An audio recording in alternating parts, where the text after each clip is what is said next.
The screen of her old tablet glowed innocently on the coffee table, a forgotten relic in our usually tech-savvy apartment. Chloe had been gone for 3 days, supposedly on her eat, pray, love journey, a solo trip to a remote mountain yoga retreat to find herself, as she'd put it with that earnest, searching look in her eyes that I'd once found so endearing. Now, it just felt like a rehearsal for a lie. I missed her, or at least, I missed the idea of her, the woman I thought I knew. The silence in our apartment was a heavy blanket, punctuated only by the hum of the refrigerator and the frantic thumping of my own heart, a rhythm that had been off-kilter ever since she'd announced this sudden need for solitude. I'd been trying to be supportive, telling myself that everyone needs space, that this was healthy. But a gnawing unease had settled in my gut, a cold premonition I couldn't shake. I picked up the tablet, intending to queue up a movie, anything to distract myself from the image of Chloe in some serene lotus pose, achieving enlightenment while I was slowly unraveling. It flickered to life, open to her email inbox. She'd forgotten to log out. Normally, I'd have closed it immediately. Privacy was a big deal for us, or so I thought. But that little voice, the one I'd been trying to suppress, whispered, just one look. What's the harm? My finger hovered over the screen, a tremor running through my hand. This felt wrong, like a betrayal in itself. But wasn't that the very suspicion coiling in my stomach? That I was the one being betrayed? Then I saw it. An email from an airline, not the budget carrier you'd expect for a humble retreat, but a premium airline, the kind that served champagne in first class. The subject line wasn't, "Your flight to mountain serenity." No, it screamed, in bold corporate font, "Your romantic getaway confirmation, Maui bliss package for 2. My breath hitched. Maui. She told me the retreat was in the Catskills, a place of quiet contemplation, not volcanic beaches and 5-star resorts. Package for 2? My blood turned to ice. My hand, now shaking uncontrollably, clicked it open. There it was, in black and white, an itinerary that was a cruel parody of her carefully constructed narrative. 2 round-trip, first-class tickets to Maui, departing the same day she'd supposedly left for her spiritual quest. And the names on the tickets. Chloe Davis, and my heart hammered against my ribs. Alan Henderson, her boss. Alan Henderson, the man she dismissed as a harmless, slightly overbearing mentor. Alan Henderson, whose name had been cropping up in her conversations with increasing frequency, always framed with professional admiration, or so I'd believed. The confirmation detailed a week-long stay at a luxury resort, the kind with private villas and infinity pools, not communal yurts and silent meditation halls. A king-bed oceanfront suite. A reservation for a sunset couples massage. My stomach churned. The air was sucked from my lungs. This wasn't a trip to find herself. This was a meticulously planned romantic rendezvous. The solo trip was a carefully constructed lie, designed to make me, her boyfriend of 4 years, the trusting fool holding down the fort. I'm Mark, by the way. Or I was. Now I felt like a ghost in my own life. I'm a graphic designer, a pretty laid-back guy, or at least I used to be. Chloe and I met through mutual friends. She was vibrant, ambitious, a whirlwind of energy working in marketing. We clicked almost instantly. For 4 years, I thought we were building something real, something solid. We talked about marriage, kids, the whole 9 yards. Our friends called us the power couple, the ones who had it all figured out. I bought into it. I really did. I'd given her everything, my love, my support, my trust. I'd championed her career, listened to her endless work stories, even the ones about Alan, her demanding but supposedly brilliant boss. He's tough, Mark, but he's pushing me to be better, she'd say, her eyes shining with ambition. I'd beam with pride, blind to the undercurrent I now saw with horrifying clarity. Lately, things had been different. Subtle shifts I'd dismissed as stress. She'd become more guarded with her phone, angling it away when texts came in, always with that dismissive, "Oh, just work stuff." Late nights at the office became more frequent, justified by looming deadlines and demanding projects spearheaded by, you guessed it, Alan. There was a new scent to her clothes sometimes, a musky, expensive cologne that wasn't mine, which she'd laugh off as, "Oh, I must have brushed past someone at a client meeting." The sex had dwindled, her excuses always plausible: fatigue, stress, a headache. I tried to be understanding, to give her space, to be the supportive partner she claimed to need. What a fool I'd been. A blind, trusting idiot. The idea of the solo trip had come up about a month ago. She'd sat me down, her expression a carefully crafted mask of earnestness and vulnerability. "Mark," she'd begun, her voice soft. I feel like I'm losing myself a bit. With work being so intense, I need to reconnect, to find my center. I was thinking of a solo yoga retreat. Just a week, to meditate, clear my head. I'd felt a pang of disappointment. A week without her felt like an eternity, but I'd pushed it down. Of course, babe, I'd said, forcing a smile. If you think it'll help, you should do it. I support you. Her face had lit up with relief, a relief I now understood was not about my support for her spiritual journey, but my gullibility. Thank you, Mark. You're the best. I knew you'd understand. It's not about us, it's about me, you know? Oh, I knew now. It was very much about her, and someone else. The preparations for her retreat had been strangely elaborate for someone seeking monastic simplicity. New outfits appeared, slinkier and more expensive than her usual yoga gear. She'd packed in secret, shooing me out of the bedroom with a playful, no peeking. It's a surprise how zen I'll be when I get back. The day she left, her goodbye kiss had felt off. A little too quick, her eyes not quite meeting mine. But I chalked it up to pre-trip jitters, her anxiety about being alone. The irony was a bitter pill. Now, staring at the damning evidence on that tablet screen, every one of those little inconsistencies, those dismissed doubts, coalesced into a sickening mosaic of deceit. The work stress, the late nights, the secretive phone calls, the expensive cologne, her sudden need for space. It all made a horrible, perfect sense. My ears were ringing. A cold fury began to uncoil in the pit of my stomach, pushing past the initial shock and pain. It was a chilling, clarifying anger. She wasn't just finding herself. She was actively, deliberately, and cruelly betraying me with the man I'd been encouraged to see as her professional mentor. The man whose career she supposedly admired. I scrolled further down the email chain, my heart a leaden weight. There were more messages. Flirtatious exchanges with the airline's concierge service about champagne preferences, a booking for a private catamaran tour, just for two. Each word was a fresh stab, twisting the knife deeper. It's about finding my center, she'd said. Her center was apparently located somewhere between a king-sized bed in Maui and her boss's expense account. The devastation was immense, a tidal wave threatening to pull me under. But beneath it, something else was stirring. A cold, hard resolve. She thought I was at home, patiently waiting, probably feeling a bit sorry for myself. She thought she had me fooled. She had no idea of the storm that was brewing, the one she had unleashed. This wasn't just about heartbreak anymore. This was about betrayal of the deepest kind, a calculated demolition of everything I thought we had. The screen of the tablet seemed to mock me with its cheerful resort logos and promises of unforgettable romantic moments. My mind raced, sifting through the wreckage of my emotions. What was I going to do? Confront her now? Blow up her little tropical paradise with a furious phone call? Let her know I was on to her? Give her the chance to spin more lies? To play the victim? No, that wasn't enough. That wouldn't even begin to cover the depth of this deception. A different idea began to form, a dark, intricate seed taking root in the fertile ground of my anger and pain. She was due back in 4 more days, expecting to return to her blissfully ignorant boyfriend, ready to regale me with tales of her spiritual awakening. Oh, she was going to get an awakening, all right, but it wouldn't be the one she'd planned. My hands clenched into fists. The apartment, once a sanctuary of our shared life, now felt like a stage being set for a very different kind of drama. The game was on, and she didn't even know she was playing. What she'd find when she returned wouldn't be the man she left behind. It would be a man who'd seen the truth, a truth she'd so carefully tried to conceal. And he was ready. The initial shock, that gut-wrenching moment of discovery, gave way to a strange, almost preternatural calm. It was the calm of the ocean's surface before a hurricane makes landfall, a deceptive stillness belying the fury churning beneath. For an hour, I just sat there, on the edge of our sofa, the tablet still glowing with the lurid details of Chloe's Hawaiian tryst. Maui. With Alan Henderson.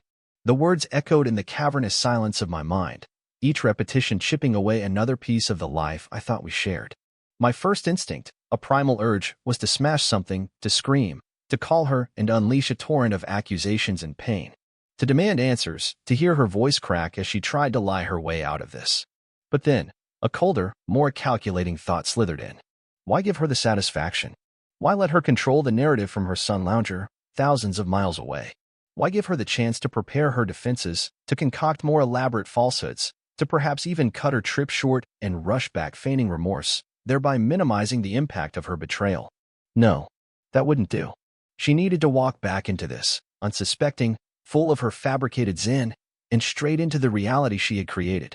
The next 4 days were the longest of my life. Each ping of my phone, her carefully curated text from the retreat, felt like a fresh insult. Feeling so peaceful here, Mark. The mountains are incredible. A picture of a generic, misty hillside, probably a stock photo, or one she'd saved from a previous, actual solo hike. Just finished a deep meditation session. Learning so much about myself. I'd reply with forced brevity. Glad you're finding what you need. Each word I typed was laced with an irony so bitter it made my teeth ache. The contrast between her serene lies and the inferno raging inside me was almost unbearable. I imagined her reading my bland replies, perhaps with a smirk, thinking, he's buying it. He's so easy. That thought fueled my resolve like gasoline on a bonfire. Sleep became a stranger. When I did drift off, my dreams were a hellscape of Hawaiian shirts, smirking bosses, and Chloe's laughter echoing from just out of sight. During the waking hours, my apartment, once a home, transformed into a war room. The first thing I did was delve deeper. If she could lie about this, what else was she capable of? The tablet was a treasure trove. It wasn't just emails. She'd stayed logged into her social media, her cloud storage. I found a hidden folder, ironically named Work Projects, Confidential. It wasn't project reports. It was photos. Photos of her and Alan Henderson at what were clearly not work events. A cozy dinner, champagne glasses clinking. Him with his arm around her at a Christmas party, a little too familiarly. Souvenirs from business trips that now took on a sickening new light. There was even a selfie of them, cheeks pressed together, a wide, conspiratorial grin on Henderson's face, Chloe looking flushed and giddy. It was dated 6 months ago. This wasn't a one-time lapse in judgment on a solo trip. This was a pattern, an affair. My hands were shaking again, but this time, it wasn't just with shock. It was with a cold, hard fury. I started documenting everything. Screenshots, downloads, printing out emails and itineraries. I felt like a detective uncovering a crime, and in a way, it was. The crime of a shattered heart, of stolen years, of trust irrevocably broken. I even did a little digging on Alan Henderson himself. A quick search revealed he was married, with 2 young children whose smiling faces beamed from his wife's very public Instagram profile. Mrs. Henderson seemed blissfully unaware, posting about her wonderful husband and their perfect family. A wave of nausea hit me. This wasn't just about Chloe and me anymore. There were other victims in this sordid drama. My best friend, Dave, was the only person I confided in. I called him, my voice hoarse, barely able to get the words out. Chloe, she's not at a yoga retreat, man. She's in Maui, with her boss. Dave's reaction was a mixture of stunned silence, then explosive anger on my behalf. I'm going to kill him. And her. Are you serious, Mark? He rushed over, a 6-pack of beer in hand, though neither of us felt much like drinking. He listened patiently as I laid out the evidence, his face growing darker with each new revelation. The sheer audacity, Mark, he said, shaking his head. To lie so brazenly, to think she could get away with it. Dave wasn't the type for subtle revenge. His initial suggestions involved tire slashing and public shaming. But talking to him helped. It solidified my resolve that I wasn't going to just crumble. I needed a plan, a way to confront this that would leave no room for her to maneuver, no space for her crocodile tears to work their magic. The plan began to take shape, piece by meticulous piece. It wasn't about screaming or shouting anymore. It was about a cold, calculated dismantling of her web of lies. I decided I wouldn't say a word until she was back, standing right in front of me, tanned from the Hawaiian sun, ready to spin her tales of spiritual enlightenment. I would let her walk into the trap. I started to subtly disentangle our lives. We had a joint savings account for a future down payment. I moved my contributions to a new, separate account. Our lease was up for renewal in 2 months. I started looking at new apartments, just for one. I went through our shared photo albums, the digital ones, and started moving pictures of us into a separate, hidden folder. Each action was a small act of reclaiming my independence, a step away from the us that had become a toxic illusion. The apartment itself became part of the stage. I wouldn't redecorate in anger, not yet. But I gathered all the evidence, the printed emails, the hotel confirmations, copies of those incriminating photos, and placed them in a large manila envelope. This envelope would be my opening statement. I thought about what I would say, rehearsing lines in my head, trying to keep my voice steady, devoid of the tremor that still threatened to betray my inner turmoil. I needed to be in control, to mirror the cold calculation she had displayed in orchestrating this elaborate deception. She wanted to find herself? Fine. I was about to show her exactly who she'd become, and in doing so, I was starting to find the man I needed to be, someone stronger, someone who wouldn't be played for a fool. The day of her return loomed. I tracked her flight online, a knot tightening in my stomach with every decreasing mile. I cleaned the apartment, not obsessively, but enough so it looked normal, unsuspecting. I even bought some of her favorite snacks, placing them on the counter as if in welcome. The calm I projected was a thin veneer over a maelstrom of emotions, but it was a veneer I was determined to maintain. She texted me from the airport. Landed. So good to be back. Can't wait to see you and tell you everything. Feeling so refreshed. XO. Refreshed. I bet. The hypocrisy was astounding. The key turned in the lock. My heart rate kicked up, a frantic drum against my ribs. The door opened, and there she was. Chloe.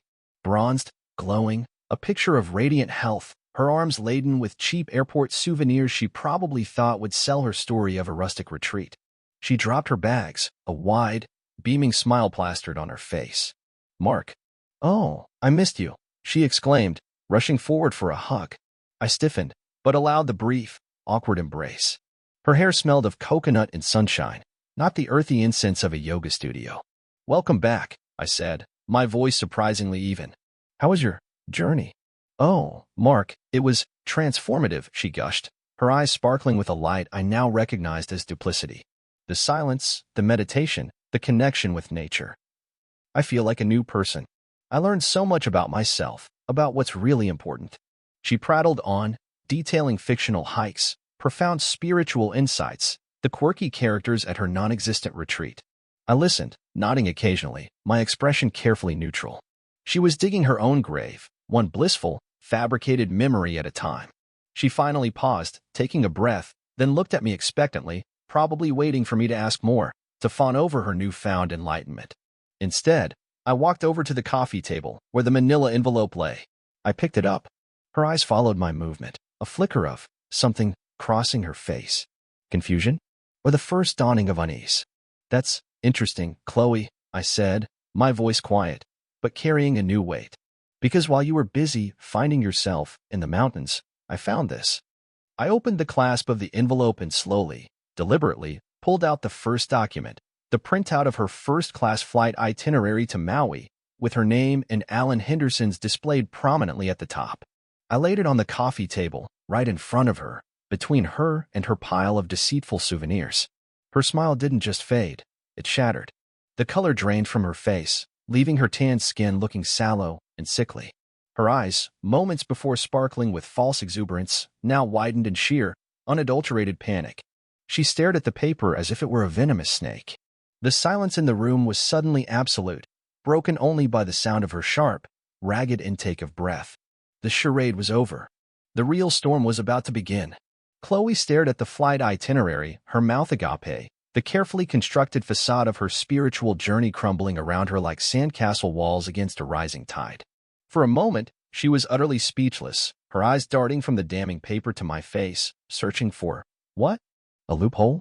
A sign that this was some kind of twisted joke? Her tan, so vibrant moments ago, now seemed to highlight the pallor spreading beneath it. Mark. What is this? She finally stammered, her voice a mere whisper, a stark contrast to the confident, enlightened woman who had walked through the door. This, I said, my voice as cold and sharp as a shard of ice, is a first-class ticket to Maui. For two. One for you, and one for Alan Henderson. It seems your mountain yoga retreat had an upgrade.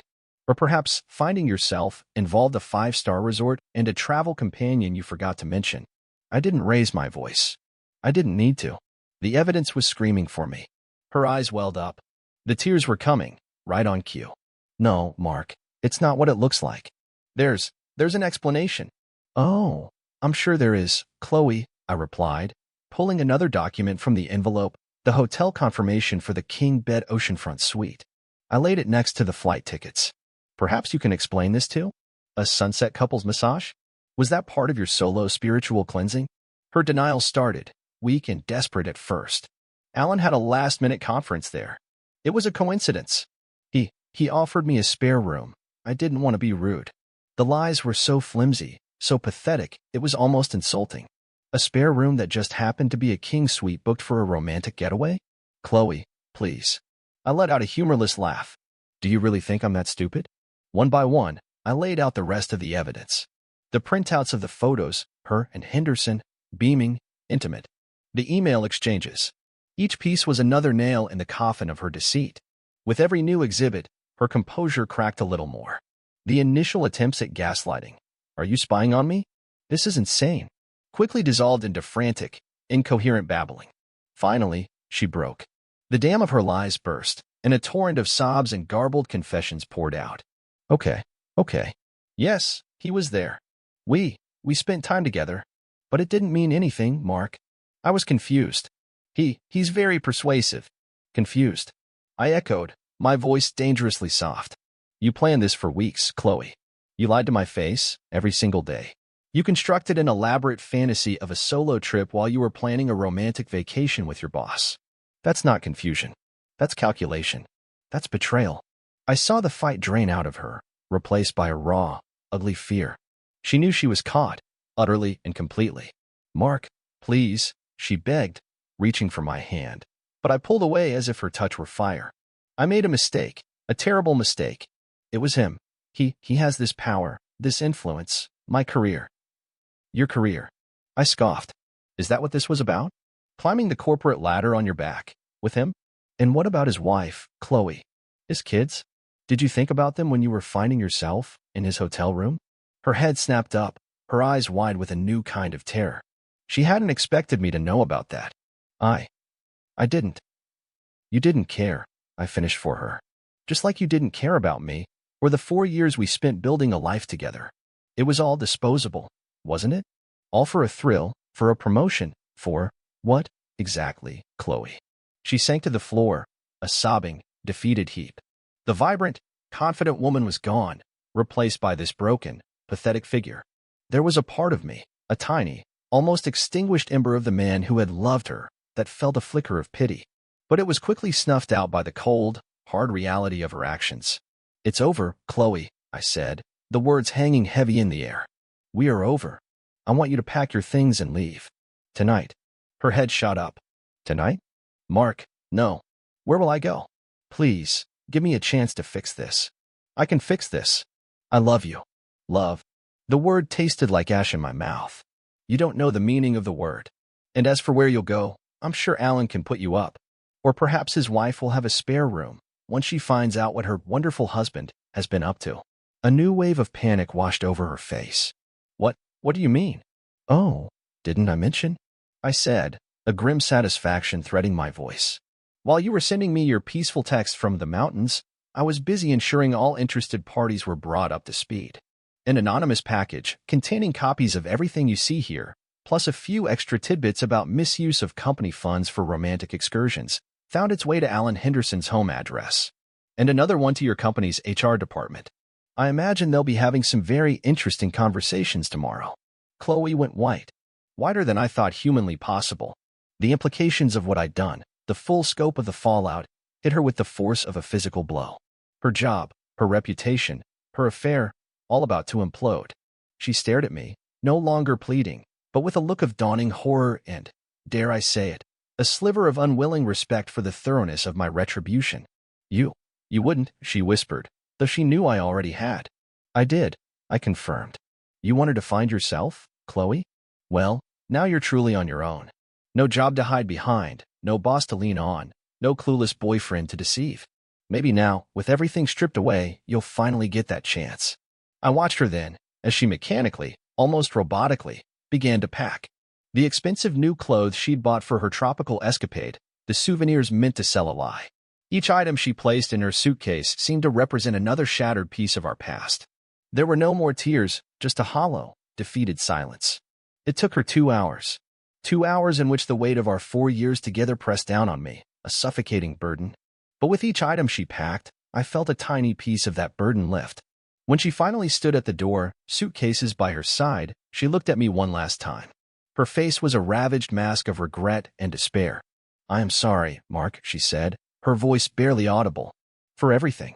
I just nodded, my expression unreadable. Goodbye, Chloe. Then she was gone.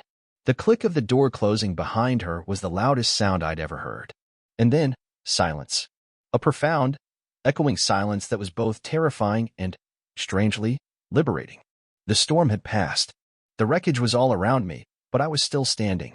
The weeks that followed were a blur of lawyers, landlords, and the slow, painful process of dismantling a shared life. I moved out of the apartment, unable to stay in a place so haunted by her ghost and her lies. I heard through the grapevine what happened. Alan Henderson was fired, his career in tatters. His wife, predictably, filed for divorce. Chloe, too, lost her job. The company couldn't ignore the scandal, especially with the evidence of misused funds.